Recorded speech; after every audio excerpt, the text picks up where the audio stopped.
Niekto chová zajace, niekto psa či mačku. V materskej škole v mestečku v Púchovskej doline chovajú celkom netradične motýle.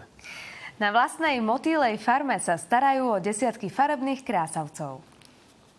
O živote motýľov dnes vedia viac ako inokedy. Boli vajíčka, potom keď sa k nám doviezli, tak už boli huseničky, potom kukle, potom praskne tá kukla, z tej kukle vyletí motýl. Mali škôlkári sa o motýle starali každý deň. Pozorovali, ako jedli. Keď už sa naučili urobiť nektárik, tak si ich sami krmili.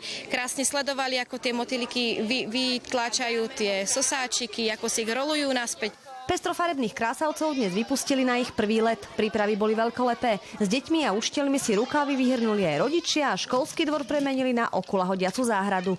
Asi pracujem a teraz idem tuto pomáhať. Predsa viac rúk, viac roboty. Vlastne do tejto skválky si tie naše vychované motýliky aj vypustíme.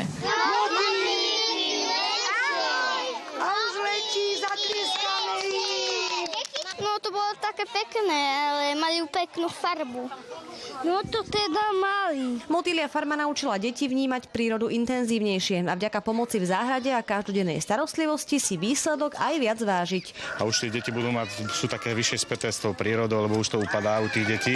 Už málo ktoré deti pracujú doma a pomáhajú rodičom ako kedysi po dedinách a tak takto sa im to zase vráti naspäť. Desiatka motýľov dnes zo škôlky odletela a sieťky ostali prázdne. Na smútok však miesto neostalo. Ale máme náhradného. Z mestečka Katarína Tekeľová, televízia Markíza.